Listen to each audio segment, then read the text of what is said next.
ये लाठी, डंडे और गोली और मौत और जेल के भय से आंदोलन खत्म नहीं हो सकता है। ये बात गांठ बांध लो मोदी। सिखों की कोई लड़ाई नहीं है, सिखों का कोई मामला ये नहीं है, ये देश के किसान अन्नदाताओं का मामला है। अगर पुनर्जन्म होता हो तो मैं ऊपर वाले दुआ करूंगा कि मुझे किसी सिख माँ की कोख से पैदा करना जहाँ मानवता है। अगर वो लाठी डंडा चलाएंगे मोदी तो हम सर आगे करेंगे, जेल में डालोगे हाथों की हथकड़ी आगे करेंगे, गोलियां दागोगे सीना आगे करेंगे, तोप से उड़ाओगे तब भी हम डटे रहेंगे। ये संघ के गुर्गे नहीं है जो लाठी और डंडे से भाग जाएंगे, ये कांग्रेसी नहीं है जो पीठ दिखा देंगे। ये देश का अन्नदाता है, आप समझ लो। इसका एक बेटा सीमा पर जवान है, दूसरा बेटा किसान है। निशान साहिब का झंडा माथे पर बांधने वाला मोदी प्रधानमंत्री हिंदुस्तान का और हाथ में निशान साहिब का झंडा उठाने वाला खालिस्तान का, ये परिभाषा मेरी समझ में नहीं आती। मोदी सरकार को और मोहन भागवत संघ परिवार के मुखिया को और अमित शाह को देश से माफी मांगनी चाहिए। अरे फांसी पे लटकाओ मोदी हमको, हमें कोई कम नहीं है, पर ये 3 काले कानून हमारे देश के खाद्यान्न, खेत खलियान को कंपनियों के हवाले गिरवी रखने का। जेल मोदी इंसानों के लिए बनती है और दुर्भाग्य की बात है, मैं बता दूं, जेल में सबसे पहले तो अमित शाह मोदी को रहना था। देश की करोड़ों 137 करोड़ आबादी को बताना चाहता हूँ, आप सब लोगों को एक क्रोनोलॉजी समझना चाहिए। हमारे देश में किसान आंदोलन को पहले कहा गया गुमराह किए गए किसान है, फिर कहा गया कि पाकिस्तान परस्त है, चीन परस्त है, फिर कहा गया खालिस्तानी परस्त किसान है। और किसने कहा, इसको समझना पड़ेगा। बहुत पूरे भारत के किसान इस आंदोलन का हिस्सा है, पर उनके पास दिल्ली आने के लिए रेल व्यवस्था नहीं है। और हमने योजनाबद्ध तरीके से, मैं बहुत जिम्मेदारी के साथ कह सकता हूँ कि हरियाणा, राजस्थान, पंजाब और पश्चिमी उत्तर प्रदेश के किसानों को सिर्फ दिल्ली बुलाने के लिए बात की थी ताकि ट्रैक्टरों पर ये किसान आ सकते हैं। तो आपको मैं बताना चाहता हूं कि लड़ाई हमारे देश के किसानों की है। जुलाई से हम लोग लड़ रहे हैं। जून में जब कोरोना काल के बीच में 3 काले कानून हमारे देश के खाद्यान्न, खेत और खलियान को कंपनियों के हवाले गिरवी रखने का कानून आया, उसको हटाने की मांग को लेकर पिछले 10 सालों में न्यूनतम समर्थन मूल्य न मिलने से देश के किसानों को 45 लाख करोड़ का जो नुकसान हुआ, उसके लिए न्यूनतम समर्थन मूल्य की गारंटी के लिए कानून बनाने की मांग को लेकर जो लड़ाई और संघर्ष चल रहा है, मोदी सरकार फंस चुकी है। और मोदी सरकार में बार बार हमारे इस किसान आंदोलन को सिखों का आंदोलन बताने का प्रयास किया। पहली बात मैं आपको बताना चाहता हूँ, हमारे देश में सिखों की कोई लड़ाई नहीं है, हमारे देश में किसानों की लड़ाई है। और किसान हमारे देश का हिंदू, मुसलमान, सिख, ईसाई, बौद्ध, जैन और पारसी और नास्तिक लोग भी हैं। एक बात। दूसरी बात मैं कहना चाहता हूँ, हमारा किसान आंदोलन को निशान साहिब के झंडा फहराने में इसको क्रोनोलॉजी को समझना पड़ेगा। उसी गिरोह का साथ है जो बार बार हमारे किसान आंदोलन को सिखों का आंदोलन बताने की बात कर रहे थे। आप मुझे बताइए, मैं जरा जानना चाहता हूं, आपके माध्यम से मैं सवाल करता हूं, यदि भारत के गृह मंत्री को यह जानकारी नहीं थी कि किसान दिल्ली आएंगे तो ऐसा नालायक कुर्सी पर क्यों बैठा हुआ? और जब जानकारी थी तो व्यवस्था में मैं पेच बताना चाहता हूं, जिस दीप संधू ने हमारे पूरे किसान आंदोलन को निशान साहिब का झंडा फहरा करके निशान आंदोलन, मैं कहना चाहता हूं, उस ओर घुमाने का प्रयास किया, वो नरेंद्र मोदी का बहुत खास आदमी है। मैं बहुत जिम्मेदारी के साथ कह सकता हूँ, जनरल वीके सिंह की जब आयु का झगड़ा चल रहा था, मैंने तब नेशनल चैनल पर इसके पक्ष में बात की थी। जितना नजदीकी से नरेंद्र मोदी के साथ में दीप सिद्धू का फोटो है, इतना औकात अभी तक वीके सिंह का फोटो भी हमने नहीं देखा, जो जनरल रह चुका देश का। हमारे देश की नायिका रहे और नायक हेमा मालिनी और धर्मेंद्र के साथ में दीप सिद्धू का फोटो है। हमारे देश के अंदर जो दूसरा नायक है सनी देओल, उसके साथ फोटो है। हमसे मैं एक बात कहना चाहता हूं, लोग जो न्यूज चैनल है वो क्या करे, दंगाई।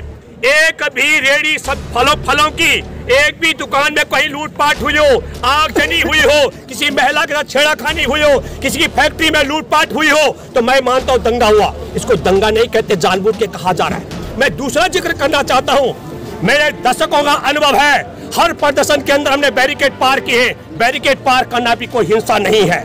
पुलिस ने आंसू गैस के गोले दागे, ये भी कोई हिंसा नहीं है।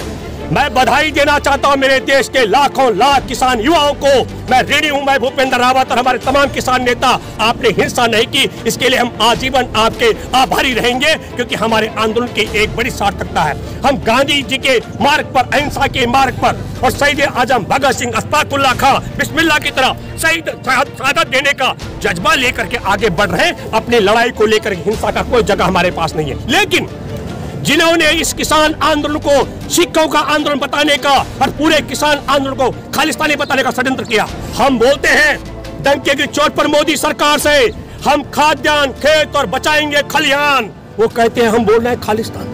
हम कहते हैं डंके की चोट पर मोदी और संघ परिवार की सरकार, हम हटाएंगे काले कानून 3। वो कहते हैं हम बोल रहे हैं चीन। जिसने चीनी को झूला झुलवाया, जिसने गलवान घाटी में हम निहत्थे जवानों को मरवाया, भारत की कंपनी का ठेका चीनी कंपनी को दिलाया, वो कहता हम चीन की बात कर रहे हैं। मैं फिर कहना चाहता हूं, मैं माफी मांगता हूं कि लाल किले में जिन जवानों को उठा करके दीप सिद्धू जो नरेंद्र मोदी का आदमी है और उसके सहयोगियों ने फेंका, एक बड़ी गलती हमसे हुई है, चूक हुई है। जिस तरीके से पुलवामा में जवानों की शहादत के बाद हमारे देश ने एयर स्ट्राइक करनी थी पाकिस्तान पर और 5 को जानकारी थी, प्रधानमंत्री, गृह मंत्री, रक्षा मंत्री, तब के वायु सेना प्रमुख और तब के ये एनएसए प्रमुख अजीत डोभाल को इस जानकारी को लीक किया गया एक साधारण पत्रकार अर्नब गोस्वामी के पास, और हम लोग, देश गुमराह हो गया। देश के साथ गद्दारी करने वाले मोदी सरकार को दोबारा वोट दे दिया। हमारा देश नहीं पहचान पाया, ये देश के साथ गद्दारी करने वाले लोग हैं, इन्होंने जानकारी लीक कर दी। और मैं दूसरी बात कहना चाहता हूँ, इसी तरीके से हम नहीं पहचान पाए। अभी कहा जा रहा है कि हमारे किसानों के मंच पर दीप सिद्धू ने भाषण दिए तो मोदी ने भी भाषण देते। हम देश के साथ गद्दारी करने वाले मोदी को नहीं पहचान पाए और किसान आंदोलन से गद्दारी करने वाले दीप सिद्धू को नहीं पहचान पाए। पर मैं जिम्मेदारी के साथ कह सकता हूं, दीप सिद्धू के साथ में 500 और संघ के कार्यकर्ता उनके पोषित हमारे बीच में थे।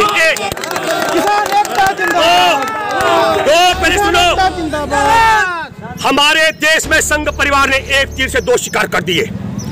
लाल किले पर निशान साहिब का झंडा फहरा करके एक चक्र किया कि पूरे देश और दुनिया को बताया ये सिखों का झंडा फहराने का आंदोलन था, एक बदनाम करने का। और दूसरा, दीप सिद्धू को पंजाब में जो गरम दल के युवा है उनका नेता स्थापित करने का षड्यंत्र किया, जिसे कहते हैं चित्त भी अपनी कर दी, पट्टी भी अपनी कर दी। मैं देश के करोड़ों करोड़ देशवासियों आपसे कहना चाहता हूँ जिम्मेदारी के साथ, मैं भूपेंद्र रावत, सिखों की कोई लड़ाई नहीं है, सिखों का कोई मामला ये नहीं है, ये देश के किसान अन्नदाताओं का मामला है। और हमारे देश के किसान, हमारे देश के अंदर, मैं बात करना चाहता हूँ, 1.25 लाख से एक लड़ाऊं। मेरे दोस्त है लद्दा सिंह, उन्होंने कहा बरसात दौड़ से रावत साहब मैं आपके घर चलता हूँ। मुझे भी लगा कि ले जाना चाहिए, मैंने कहा नहीं, मैं 1.25 लाख यहाँ से कम नहीं करूंगा। एक सिख हमारा 1.25 लाख के बराबर है। और हमने कहा हमारे लिए फख्र की बात है। हमारे पहला आरोप कि हमारे देश में लंगर चलाए जा रहे, गुरु नानक जी के परंपरा को लेकर कोरोना काल में जब हमारे देश की सरकार, हमारे देश का कोर्ट, कचहरी, फैक्ट्री, उद्योग, रेल, व्यापार, जहाज पर ताले लगे थे, विश्व के 700 करोड़ आबादी को भूखा नहीं सोने दिया। हमारे गुरु नानक जी के अनुयायी सिख समुदाय के लोगों ने मैं इसका ऋणी हूँ और मैं जीवन भर, मैं ऐसे नहीं, अगर पुनर्जन्म होता हो तो मैं ऊपर वाले दुआ करूंगा कि मुझे किसी सिख माँ की कोख से पैदा करना जहाँ मानवता है। मैं ये कहना चाहता हूँ, मैं पूरी जिम्मेदारी के साथ कहना चाहता हूँ, गोदी मीडिया ने क्या दिखाया, मुझे फख्र है मेरे किसान युवाओं ने, जिसको दीप सिद्धू जैसे लोग हमला करके पुलिस वालों को मार रहे थे, मेरे युवा साथी किसानों ने बचाया। मैं उसका ऋणी हूँ। और मैं बताना चाहता हूँ, मैं कल रात को लाल किले में था 8 बजे। एक और क्रोनोलॉजी सुनिए, जब तक हमारे किसान आंदोलन को लाल किले पर झंडा फहराने का, निशान साहिब का झंडा फहराने का आंदोलन तक बदनाम करने का षड्यंत्र नहीं हुआ, तब तक वहाँ फोर्स थी। मैं आपके माध्यम से जानना चाहता हूँ, रात को 8 बजे से लेकर 9:30 बजे तक वहाँ फोर्स नहीं थी। इस क्रोनोलॉजी को आपको समझना पड़ेगा देशवासियों। जब तक किसान आंदोलन को निशान साहिब का झंडा फहराने तक कन्वर्ट करना था, तब तक फोर्स वहाँ पर खड़ी रही। और जब ये गोदी मीडिया चलने लग गया तो खुले रूप में मैं भूपेंद्र रावत, मेरा वीडियो है, मेरे फेसबुक में वॉइस ऑफ इंडियन पीपल्स के पेज में मैंने उसको अपलोड किया, आप सुन सकते हैं। वहाँ कोई फोर्स नहीं थी, हमारे किसान आ रहे थे ट्रैक्टर एक साइड से, और कोई लाल किले पे जाकर झंडा चला रहा था, सब लोग अपनी सेल्फी खींच रहे थे, वापस जा रहे थे। अब मैं एक बात और कहना चाहता हूँ, आजादी के 7 दशक बाद हमारे देश का किसान वो गणतंत्र दिवस पे आएगा कि नहीं, ये कौन तय करेगा? जो आजादी के जंग में गोरों की मुखबिरी कर रहे थे, जिन्हों वो हमको तिरंगा का सम्मान करना सिखाएंगे।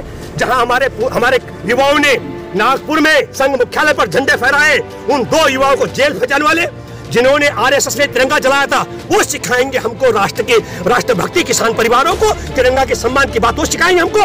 हम एक बात कहना चाहते हैं, हमारे देश में सबको आता है, और ये कहा जा रहा है जिसके हाथ में निशान साहिब का झंडा था वो खालिस्तानी है।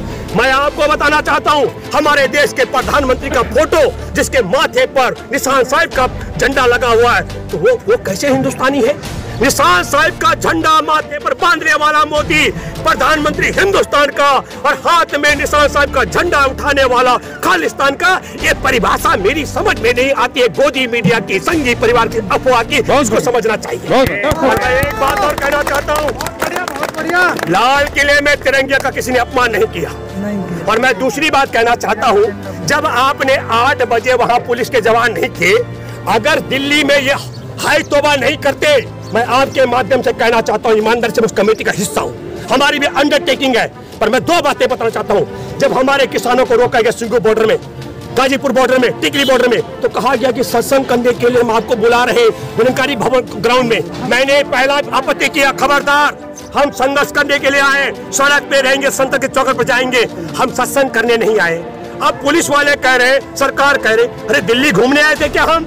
हम वहां रुके हुए हैं, बॉर्डर पे हमारा पड़ाव है, हम संसद की चौखट पर जाएंगे। मैं एक बात और कहना चाहता हूँ, मैं भी उस कमेटी का हिस्सा रहा हूँ जो उन्होंने रूट बनाया, उसको साइन करने वाला। लेकिन मैं बात करना चाहता हूँ, हमने बार बार कहा, हमने चुनौती दी सरकार को, एक तरफ किसानों की ट्रैक्टर परेड होगी और एक तरफ सेना के जवानों की टैंक की परेड होगी। हमारे देश के युवा किसान उस तैयारी के साथ आए थे, ये बात हम भी जानते थे और गृह मंत्री भी जानता था। अगर गृह मंत्री नहीं जानता था तो कुर्सी से इस्तीफा दे, और जानता था तो नालायक चुपचाप क्यों रहा, उसने व्यवस्था क्यों नहीं की? और जब रास्ता बाद में खोला, अगर मैं भूपेंद्र रावत होता, पुलिस का आला अधिकारी, मैंने सारे बॉर्डर को सिंगू बॉर्डर से एंट्री करानी थी और ITO से बाहर करा के गाजीपुर बॉर्डर से बाहर निकालता।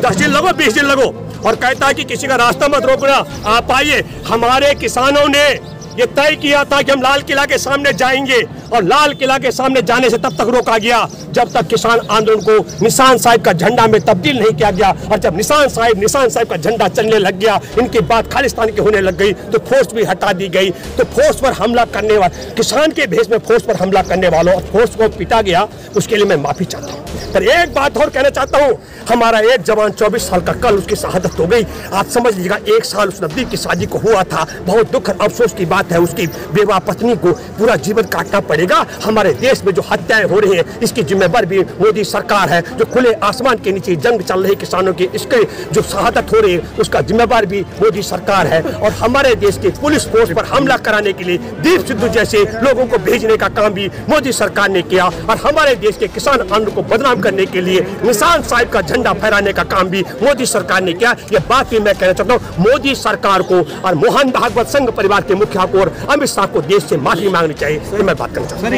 FIR दर्ज हुई है कई लोगों के खिलाफ, किसान नेताओं के खिलाफ। एक बात आपको बता दूं, हमने कहा हम गांधी जी के रास्ते पर चलते हुए अहिंसा के मार्ग पर, और शहीद आजम भगत सिंह अशफाकुल्लाह खां की तरह, अरे फांसी पे लटकाओ मोदी हमको, हमें कोई कम नहीं है। पर ये 3 काले कानून हमारे देश के खाद्यान्न, खेत खलियान को कंपनियों के हवाले गिरवी रखने का, और जिस तरीके से हरियाणा पंजाब के किसानों को पूरी कीमत मिलती है, ऐसे पूरे देश के किसानों को कानून मिले। न्यूनतम समर्थन मूल्य की गारंटी का कानून बना दो, हमें फांसी पे लटका दो, हम अपील भी नहीं करेंगे, लेकिन ये काम आप कर दो।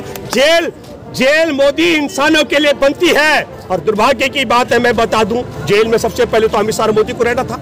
अगर ईमानदारी के साथ में आज हमारे देश के अंदर ये ना आए, जिसने हमारी रिपोर्टिंग करने वालों को नोटिस जारी किया, जो खाद्य व्यवस्था कर रहे हैं उनको नोटिस जारी कर रहे हैं, जो किसान नेता है अच्छे कानून की मांग कर रहे हैं, अरे उसको नोटिस जारी नहीं करते हैं, जिसने हमारे देश की सूचना क्या नाम उसका अर्नब गोस्वामी को पहुंचाई। और आपको बताता हूं, उसका जांच पड़ताल हो कि अर्नब गोस्वामी को पोल खोल हो, रिमांड पर लिया जाए कि तेरे को ये जानकारी मोदी ने दी।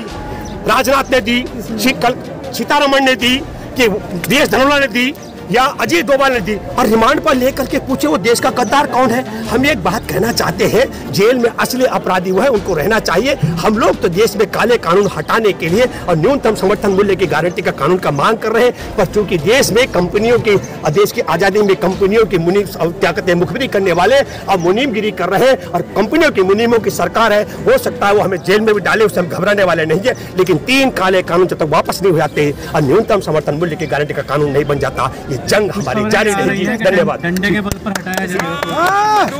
जितनी लाठी, सुनो, अगर वो लाठी डंडा चलाएंगे मोदी तो हम सर आगे करेंगे, जेल में डालोगे हाथों की हथकड़ी आगे करेंगे, गोलियां दागोगे सीना आगे करेंगे, तोप से उड़ाओगे तब भी हम डटे रहेंगे। एक बात फिर मैं कहना चाहता हूं, मैंने पहले भी कहा और मैं अपील करता हूं, ये लाठी डंडे और गोली और मौत और जेल के भय से आंदोलन खत्म नहीं हो सकता है। ये बात गांठ बांध लो मोदी, ये गांठ बांध लो। मैंने पहले कहा था, ये संघ के गुर्गे नहीं है जो लाठी और डंडे से भाग जाएंगे, ये कांग्रेसी नहीं है जो पीठ दिखा देंगे, ये देश का अन्नदाता है, आप समझ लो। इसका एक बेटा सीमा पर जवान है, दूसरा बेटा किसान है, और दोनों एकजुट हो चुके हैं, इस बात को आप मान लो।